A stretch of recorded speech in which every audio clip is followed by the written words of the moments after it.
What is up, YouTube? Welcome back to my channel. What's up, guys? It's been a while. I know I've been kind of off the radar with the videos. I've just been doing live streams, and just because I don't have much time throughout the week to, record a video, edit it, and have it ready by Sunday. But I'm gonna try to be a little bit more consistent. I can't say every Sunday I'm gonna have a video, but for the majority, there should be a video Sunday, so look out for that, today's video is going to be kind of cool. This was a commission piece that I started a while back and was barely able to finish because I finally had some free time and just knocked it out. And I thought it would be cool to kind of make this one into a video and just take you guys from the process of, a 3D printed part to a, finished product. And yeah, I mean, this video is not going to be pretty long, but hopefully it's going to be kind of cool. So I'm going to cut this intro short to get straight to the video, and let's get started, Alright, so after a bit of time, Brandon got it to this point. So what he did was started knocking down and leveling the top of the head. So now, as you can see, in certain areas, like right here, there's too much of a valley for him to just sand everything down so it flattens out. So what we're gonna have to do is go back in to those areas and fill those with Bondo, so we can bridge the gap between them. So how we go about this is, that's nice. That's all in the cut. How we're gonna do this is Alright. So, first off, we're just going to add a little bit of Bondo here.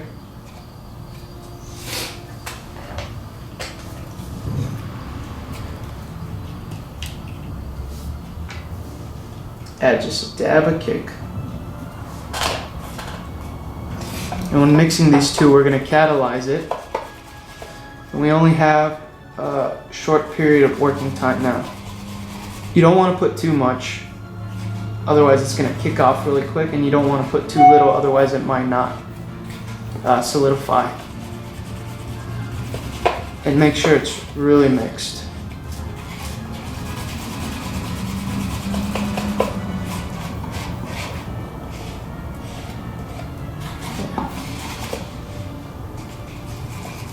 So I didn't put a lot here, so this is going to take quite a bit of time for it to cure, but it gives me enough working time so I don't waste any of the material. Alright. So now, we get our little spatula here. Scoop up a little bit of Bondo. Look for those valley points and just try to bridge across.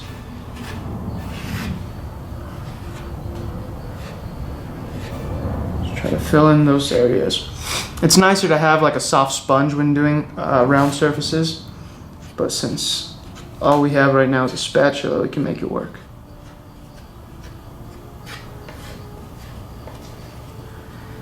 Yeah, the goal when bondoing is not to add too much material. It's easier to add than it is to take away. So it would be a shame to just add a huge glob and spend, half an hour just sanding it away when you can spend half the time just adding little by little and taking your time.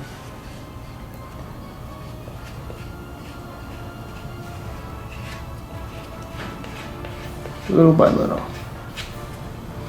See, now here, since it's so hot in here right now, it's starting to kick. So you gotta work a little faster.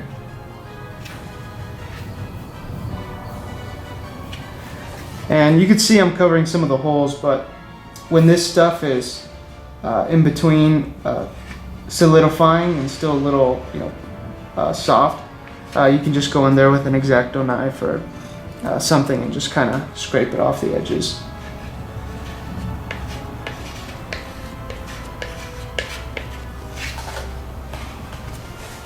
And here we have a huge valley. I guess the 3D print kind of messed up halfway through printing the head, or I think these were two pieces that got glued together, so now we just have to bridge these two pieces to make it one. because when someone puts the the mask over, the spandex, all those little divots and valleys are going to be very visible.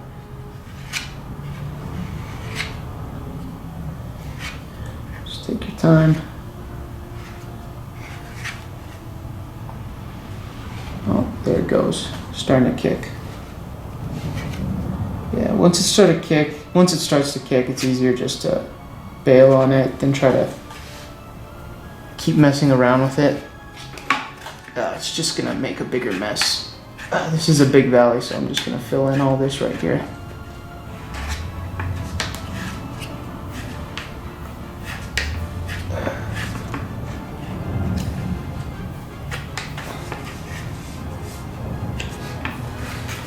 And there you go.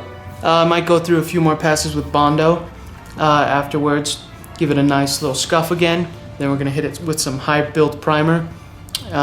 Do one last polishing sand, probably with like a 2000 grit sandpaper, and then finish it off with a nice clear of trim black. So let's do it.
Alright, so after a good session of sanding, we got it to a good place. Now it's time to add a last coat of primer, sand it, put a nice last coat of trim, and it should be ready to go.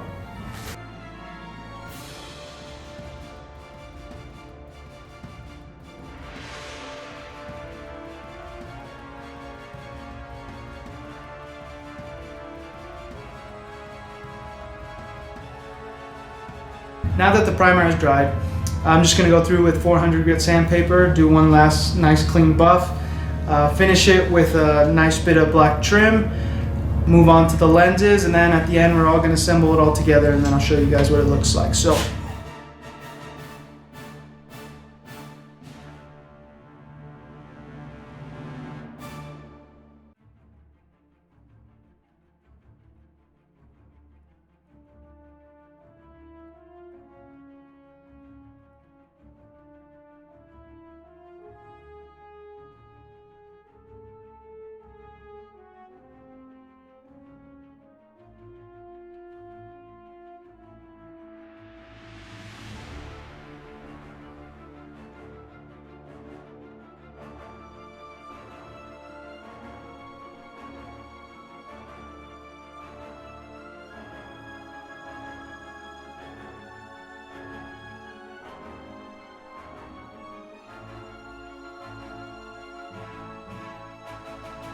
So the face shell is finally done, and now it's time to move on to the lenses. So these are what the lenses look like. They're very grainy 3D prints. And we're trying to get it to at least this point. And even after this point, it still needs a wet sand and then a final coat of paint. And they should be done, and then all that's left is assembly. So let's get to it.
Alright, so now that it's time to start the assembly, I had a few options to go with the mesh for the eyes, and I ended up settling on this metal, Swiss cheese looking mesh.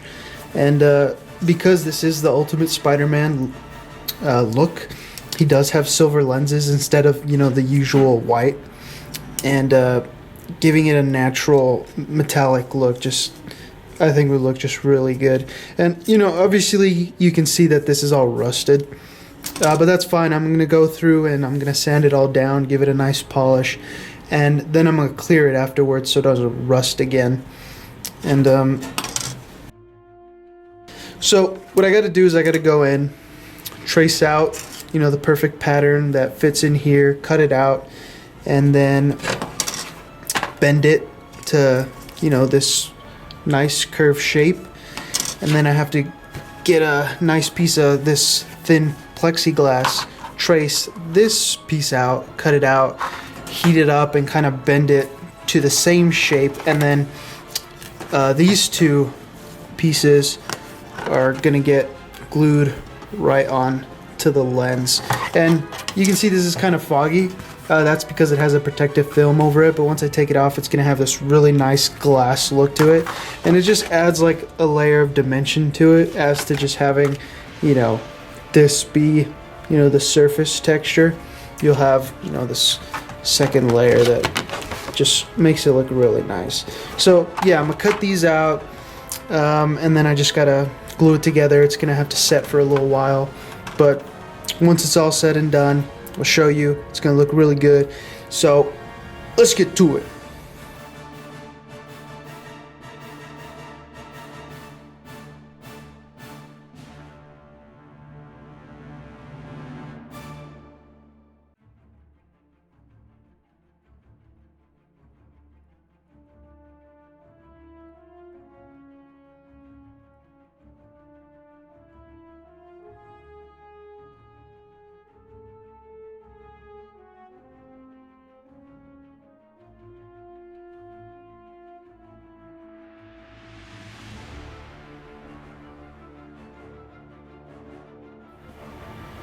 Alright, so there it is, finally dried. Took a little while. If you're wondering what I used to glue it together, it's actually just some epoxy, 2-part epoxy or 5-minute epoxy. Just mix it up, and I just put it a little bit on the edge, and then I overlapped it a little bit, and then the clamps helped just let it settle into place. And if you didn't notice, you see how this is that nice silver natural metal look. You turn it around and it's actually black. So the reason it's black is because it gets kind of disorientating trying to see through silver.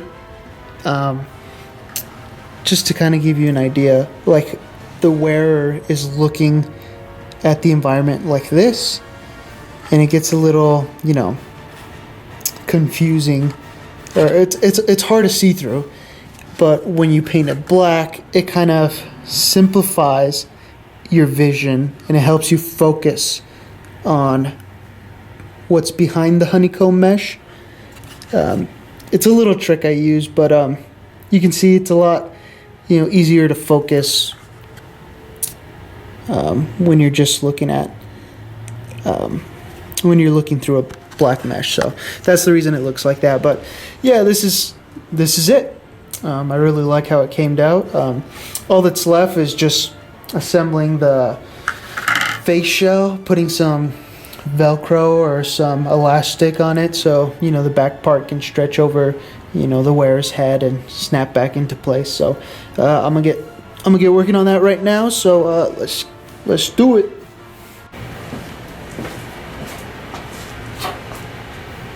Okay, so kind of got a little ahead of myself. The elastic was kind of an annoying task, so I kind of just did it off camera to give me some time to really focus. But it was very simple concept. not quite as easy to accomplish. Yeah, it was a little annoying, but I finally got it in. All I did was add 2 big elastics on the side. That's what's going to help it snap back into place, and then 2 on top that just, you know, keeps it centered most of the time. So yeah, the concept is, you know, the wearer pulls this back, slides it over the head, snaps back into place. Very simple. But yeah, the last thing I got to do on this face shell is just put on the eyes. But I actually ordered the magnets that connected to this a couple days ago, and they're going to arrive within the next month or 2. So I won't be able to show the whole thing assembled, but I'll show you a demo of what it looks like, and you know, you guys will have an idea of, you know, the final product. But yeah, let me show you.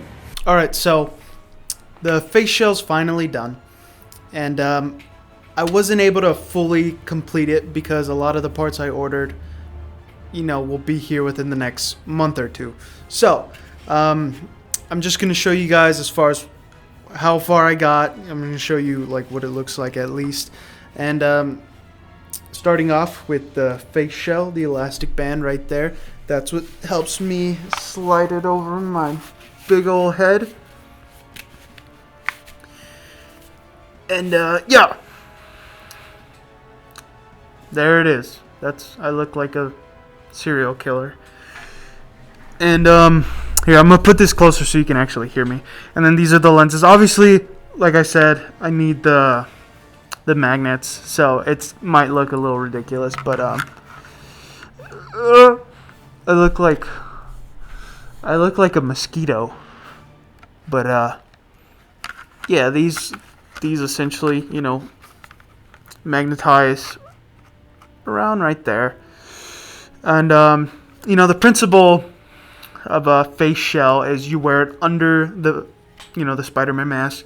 You pull the mask over, and because it has, you know, the magnets, the eyes clip over the fabric, and you give that nice Spidey superhero chiseled face underneath all that.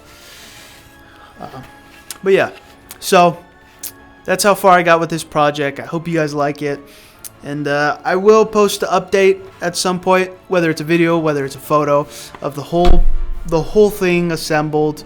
And you know, this is what I could do for today's video. So hope you guys like it. If you did, leave a like, subscribe, and I'll see you guys next Friday for the live stream. And peace.